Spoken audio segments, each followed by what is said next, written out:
Hello world of YouTube and welcome to the last list for List Weekend 2025. My picks for the 20 best albums that I spun in 2025 from 2025.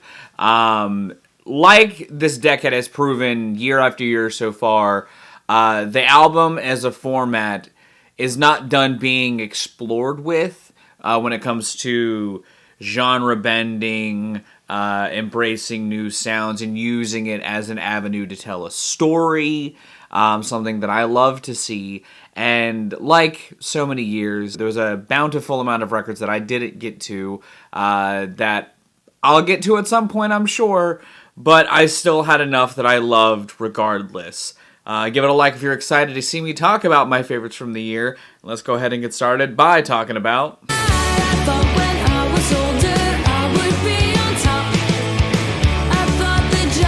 Beach Bunny slimming down to a trio reignites the band's core identity on Tunnel Vision. That Tunnel Vision feels very apt because it's the band reining things in and focalizing while still keeping an emotional anxiety that would come from Tunnel Vision, also permeating throughout the mood of the record while they write banger after banger. I talked about loving the title track, but the album itself is packed with other poppy rock songs that should also just get as much love on the airwaves, in my opinion. There are so many sugary hooks on here with a production that helps enrich those hooks while keeping that sparseness seen from a trio a little more of a present point. You know, while some bands as a trio try to keep that sound big, I like that they just kept it tight here and straightforward in a way that I think played to their strengths and made for a hell of a spin time and time again. Okay, I don't give a fuck about no industry beef. Ain't nobody give a fuck when Tay was dead in the street. Bringing the lavishness seen on his last record that paired well with the storytelling back to a bit more of a grounded world. JID on God Loves Ugly does a great job at balancing reflections on the state of the now while continuing on this pilgrimage of painting these stories of aspects of his life prior to this stardom that I think creates for a really good pairing normally, but one that feels all the more realized considering some of the edgier production that coats this. It's not without its still catchy moments that utilize some of the waves he caught from especially his last era to reaffirm his ability to make catchy hits, but also have a core theme throughout it that feels like, again, the further pilgrimaging out of his discography into this one big portrait. It just happens to be a piece of the portrait that bears its teeth a bit more. It's not afraid to go for the jugular a bit more often, as opposed to skirting in lieu of keeping it grand. I really like where JID sits on this record, personality-wise. I think he really slides on these beats in a way that feels very reminiscent of what I've liked from him in records in the past, but it more spins it back into the worlds that he was prior to his newest, gracefully, without, again, losing sight of where he's been. I think I'm cracking up. Sometimes I want so it all haul away. When talking about an album transcending and using the genre it is putting itself in and the structure of an album to tell a story that feels different in its lane, Musical Transients was one of the albums that absolutely came to mind. The idea of using shitposty meme mashup culture to tell a story of one's own reevaluation of gender is a feat upon itself, but I think the execution being this artfully done, I think is a testament to Sinewave's craftsmanship as a shitpost meme mashup artist. There's some just really funny shit on here that lets the reality beneath that comedy hit a little harder, in my opinion, in some moments. There's a lot of really funny ideas on here. There's a lot of good balancing of some of the callbacks to what they had done in the past and some like new ideas along with just general memery that I think creates for a really fun spin. I really dig this album. It's an album that I did not spend as much as others in this list, but it's one that still stuck with me as like a really interesting slice of the year musically. Like sugar on my tongue. Tyler, the Creator's surprise escape to the club in Don't Tap the Glass is a surprise that I absolutely went all in on and kept on heavy rotation throughout the year. Some songs on here I stand amongst some of my most spun, up there with Girl Like Me, considering the playlist I made. I think that even though the MO of this is to try to get away from the problems in this pocket project sort of ordeal, I like that he still finds a way to bring it around to just getting really sad in the club. A point that makes it further cements that feeling never really goes away, no matter how hard you're trying to run away from it. And it's a feeling that I've definitely felt in the past, and it's one that I very much understand where he's at on this record. And I think that the tunes here are great, short, sweet, and to the point, and probably Tyler's most direct record in a way that I think he just reigns in his chaos so beautifully on. Equal parts catchy and just hard-hitting, with some great bars that I would expect nothing less with Tyler's wheelhouse he's been spinning in lately. A true creative victory lap in every sense of the word. When ocean kiss Camden, every knee and nail where I'm standing. Gutted, built to spill, wild without abandon. Equal parts elegant and sinister. I love how the chemistry between Alchemist and Arm & Hammer continues to feel enriched on Mercy. I think it is a record that I liked upon first spin, but really sitting with these tracks, I just love the vibes. I love the sonic and sample palette that the Alchemist pulls together for these two. I think these two's chemistry continues to just be as palpable as ever. They're both just apocalyptic, paranoid wordsmiths, and I love hearing them rap together. And I think that The Alchemist, while having a very hot year, easily reached his highest of highs when working with Arm & Hammer again on Mercy. It's an absolute cocktail of deliciousness, and as far as like hip-hop having a lot of highs this year, this is a late in the year release and I'm very glad came together as well as it did. It's got some great emotional pivots that I think really deepen the mood of this two further than the last outing with these two, and further shows that artistic growth within these three that I think is really cool to see. You're a magnet to me. You bring me closer. A new direction in the form of a time machine, Anamanaguchi's Anyway tries to see the band really showcasing a side of their roots that was always there, but puts it more on display, while letting what they be their poster sort of act as tapestry in a way that I think acts as a nice vibe shift for the group. The spirit is still there, it still feels intrinsically like this band, but I love how utilizing those songwriting chops they've adorned over the years to create this more emotionally driven experience, I think it works for these guys in ways that I think has equal parts camaraderie and sadness. I love the use of that tapestry to enrich those moods in ways that feel different for the band too, and it's a record that very much feels like a lost record of an era that I know some people very much miss, and I'm glad to see these guys bringing back and doing so splendorously. I'd love to see these guys continue in this direction, but I'm also curious as to what that would even mean. As it stands, I think Anyway is at least a very cool experiment for this band at the very least.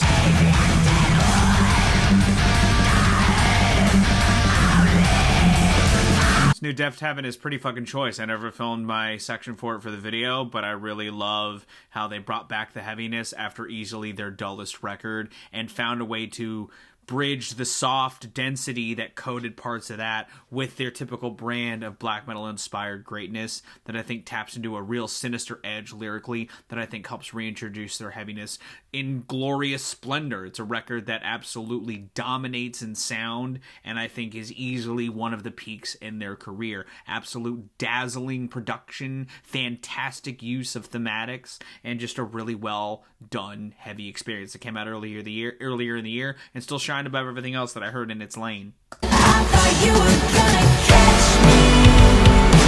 I never stopped falling for you. Easily one of my favorite marketing stunts from music this year, in a year that had some really well crafted marketing stunts for records. Ego Death at a bachelorette party really takes that step I was hoping Haley would take when making solo records, because I thought Petals for Amor and Petals for Armor were an interesting pairing, even if I liked one half vastly more than the other. And what I like about this is that it doesn't even necessarily abandon all of some of the inspiration that went through on there, but more finds a way to make it enrich where she wants to take her sound. I like the more overt production ideas that lean into the rock stuff, and I don't think it pairs too poorly with some of the trip-hop inspo or some of the outright pop inspo that coats this. That feels very much like an expansion on some of Petals for Armor. I love the vulnerability on the writing of this. I think that there is definitely like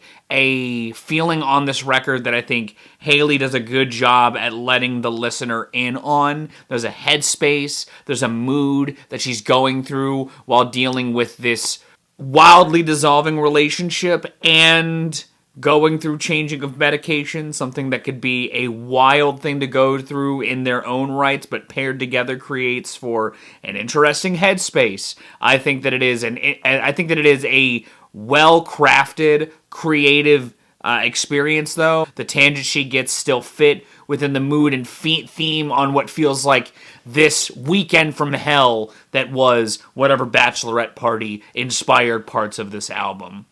Truly a wonderful experience that I'm glad to see Hayley Williams just own. How they found it later in a pond outside Chicago. Why you only holler when it's Contra in a foxhole? Why you Getting niche with it thematically has really honestly felt like Aesop's MO throughout this pilgrimage he's been going on this decade, and I really love how he reins in those pocket observations on this album, Black Hole Super Red. He was honestly really prolific this year in ways that I was glad to see, and I think it's interesting how mood feels like a real core component of both of his albums, but lesser so on this one. And I think that's to its benefit. I enjoy how sharp his pen sounds on both of these, but I think because he really just chooses to let the atmosphere carry his storytelling on here more, I think that it creates a listening experience that definitely still feels like it cements itself in Ace's worldview, but unlike where his words feel like they hit harder on I Heard It's a Mess There Too, each piece of this still feels like it's a slice of this own proverbial pie. The avenues he keeps it insular and observant on the world at large, and how the features help tie those themes together, I think is what connects this album more so above I Heard It's a Mess There Too, if I'm speaking comparatively to both releases. I love both releases. I Heard It's a Mess There Too is also on my broader top 50, but I think that what I like about this more than that is it does feel more focused, or it feels more like wider in scope, so to speak. Some been getting this revenge. Feel the heat, you hear it buzzing. How we raising from the ground. Type shit discussing with my cousin. Said I put that shit on. I haven't shut up about this album over the last month. You guys know I really like Magic Alive. Shout out to McKinley Dixon. I'm sorry it took me this long to get on the hype train, but now I can't get off, man. It's so goddamn good. Also, shout out to Cheekface for exposing me to McKinley Dixon off the rip. I wanna my computer, 'cause no one in the world knows me better. In a decade where we are embracing 2000s nostalgia, Ninjarachi's I Love My Computer just slides into that vibe so smoothly. Like a fucking worm on ice skates. It is a well-produced, just crisp love letter to the love of discovery of things through one's technology. It's growing an appreciation for the technology that brought us that as well, in a sort of sense. But it's also just a fucking sick-ass dance record that has some great beats and some catchy moments on top of that. It's a cool, modern throwback combination that I think works really, really well. They woke up the monster, so I divide and conquer. I ponder going bonkers, then knocking out your chompers. I wonder why. An example of a rapper tapping into that specific lane I just talked about in very nostalgia core, noisy, glitchy inspired splendor. Look no farther than Danny Brown's Stardust, an album that sees Danny and his collaborators taking those inspirations and building it as a different avenue of experimentation for Danny to sort of just melt down about trying to find the positivity in a life post-addiction, something that he's toyed with in parts of the past, but really trying to go hard on trying to live the life without living the life, so to speak. I really love the sonic palette of this. I love the vibes on here. I love the identity that Danny is like trying to really carry himself forth with still. I think that he's just continuing to build this discography. I think similarly to records like Quaranta, it sees him really getting reflective, but trying to get to the nitty gritty of the problems of now and getting above them in a positive sense.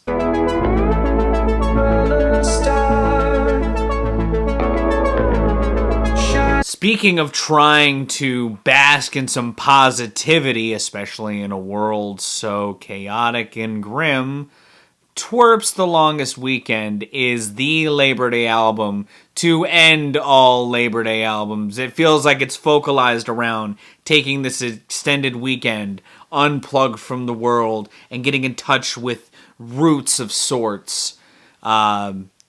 Through their avenues of synth funk glory that I think is easily some of the tightest music they've made in a while. Not to say that they've been on a bit of a lull, but they've been on a bit of a back and forth streak with me with their records.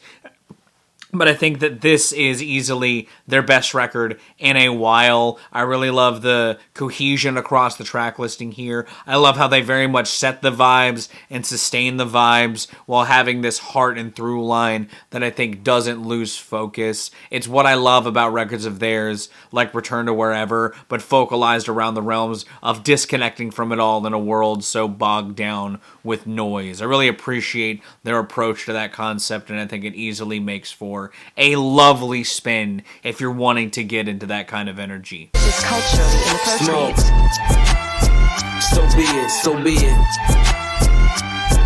There are other vets that came back this year that I put on my broader top 50, but Clipses Like God sort of out, while not a part of the Legends run that Nazar's co-signing throughout the year, easily stands above that all because it's just a no frills, just no bullshit Clips album showing that their formula still fucking works as a unit. Only it does do some of the legacy act stuff and reflect and get familial on both ends. It's a sandwich of love with a bunch of just Coke bars and heat and Pharrell production strewn throughout it. It's got a well-utilized feature list. It has a lot of really great moments and some fun surprises that I think lend to a fun first spin and a really electrifying continued spins if it was a record that sat with you well. I really dig this. I like Pharrell doing this type of production again. There's some stuff on here that sounds very much like what I don't normally hear him make without Chad involved. It's some good stuff. Spelling B took me to districts, yeah. Hyperbolic, syllabic, sesquidating. This decade has really seen Open Mike Eagle deconstruct nostalgia through various avenues. He's gone through the gamut of morphing this hazy sonic palette into this world of sorts. At least that's how I felt listening to the last handful of records he's done. But I've loved all of them. What I think sets Neighborhood Gods Unlimited above a lot of that is that while it feels like another step down this road, it feels like the full realization of it in the same step.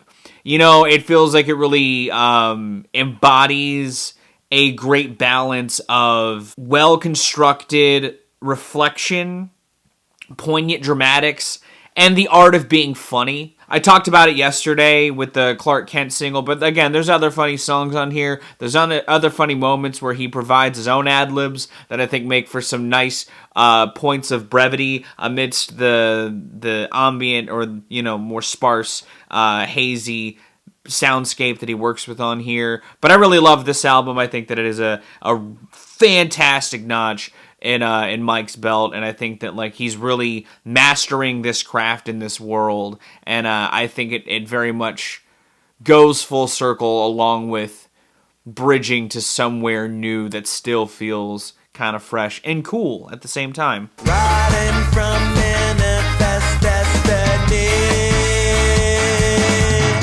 The next logical step sonically following Bothered and Bothered, but also the next step lyrically in the continued march towards doom that it feels like we are going towards throughout some facets of the political landscape.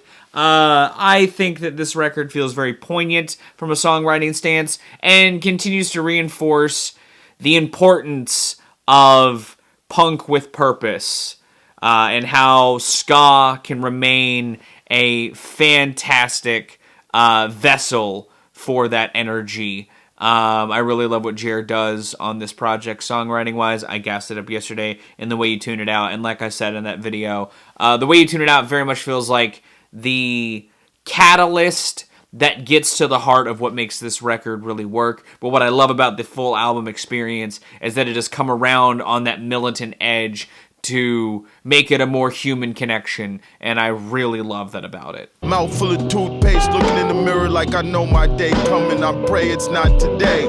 Seen them coming like... While I loved seeing the evolution of Billy Woods, you listed in Alchemist's round table of madness, I loved even more Billy Woods going to his Rolodex of producers and making a concept record that looks at systemic hatred and just a very paranoid perspective on the evolving world at that, and I think makes for a really, really engaging listen. The production on here is immaculate. One of my favorite producers of all time made a beat on here, and he just doesn't make beats enough in my opinion anymore, but that's a whole conversation for another day. I think Billy Woods is, as always, one of the most consistent rappers working. I really love the way he builds a scene, how he sets a stage. I love how he can make a through line as niche as it can be, and there's points where this does get relatively niche in some very specific ways,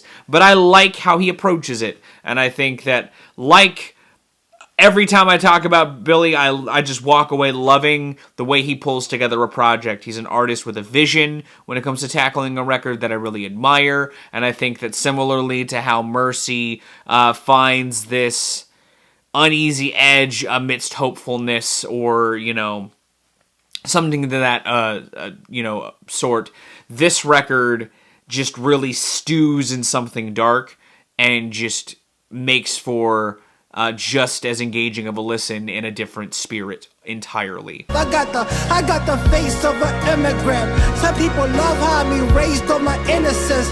I think seeing Backwash sort of open her sonic wings and soar gracefully into bigger horizons is easily one of my favorite things that a record's done in 2025, and that's why it's this high to some degree. But on top of that, obviously, the messaging, the music, the thematics, the way that she uses those bigger sonics to go bigger into dramatics. There's some instrumental passages that really lend to a bigger world, and I love that she still gets, to the core of her emotional state, and I think that she, obviously, her pen game is strong, and I think that she very much eloquently talks about that, but I think that the way that she goes farther, especially when it comes to like deconstructing hatred and, the struggles she's faced in that world, and how that transcends past that into death. I think that it is an interesting sort of full stop that I think she reaches well. And it's a record that I think is heavy,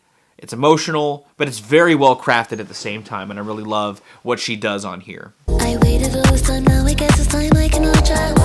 A million things I can say, but baby, I'll wait some longer. I don't shut the fuck up about this album, man. I haven't shut the hell up about Fancy That since it dropped. I loved it in the review. It's an album I thought I wouldn't really spin as much as I have, but I've kept Pink Pantheress pretty heavily on rotation this year. If my talk about her music over the last handful of months especially hasn't been any indicator. I talked about her in Let the List Play. I talked about her in the Mad Sounds reunion cast. I talked about her in the singles video yesterday. It was my single of the year. It's not my album of the year, but it's damn close. I really love Fancy That. I think it's a pop smash. And the Pink Pantheress is a master at the Pocket Project, man. Artists, crave to be on this level of lightning bolt catchiness, dude. Like, I've loved all of her music that I've spun before, but this is some, like, truly just next level shit, man. She's got a doctorate not in pop making, but it might as well be if her next follow-up is as good as this. Jesus Christ. Market is flooded with people like me in a passenger van with a pine-scented. This shit lasted all year. I liked It Sorted a lot when it came out, and I rode the hype train into an immediate love, and I obviously put it high on my list. But I really the more I sat with Middle Spoon, the more I was like, man, this really might be Cheek Face's best, man. The songwriting feels as esoteric as times as ever, but that very much obviously feels like the point to some degree, and I think that these guys really just get their sonics and how to make records work in that field. They've just been doing this shtick of just quick turnaround to build and build and build, it feels like, and they've really reached a nice apex on Middle Spoon. I don't think that they've petered. I know they're working on another album, and I'm just as excited about it as I was Middle Spoon. I thought the one single they dropped was really good. I'm excited to hear what they got going on next. I think Cheek Face is on a hot streak, and Middle Spoon is just a piece of that hot streak that I happen to like the most and made my album of the year for 2025. That was my list. Do you agree? Do you disagree? Let me know your thoughts and some of your favorite records from 2025 in the comments down below. Again, if you liked it, make sure you give it a like. If you want to see more, consider subscribing. Tomorrow, basketball is, back as business as usual with some other fun ideas that January Ask January videos hopefully coming down the pipeline. But either way, thank you for watching this. I've been Viral Rack. You guys are good at lots of situations, and I'll see you another day.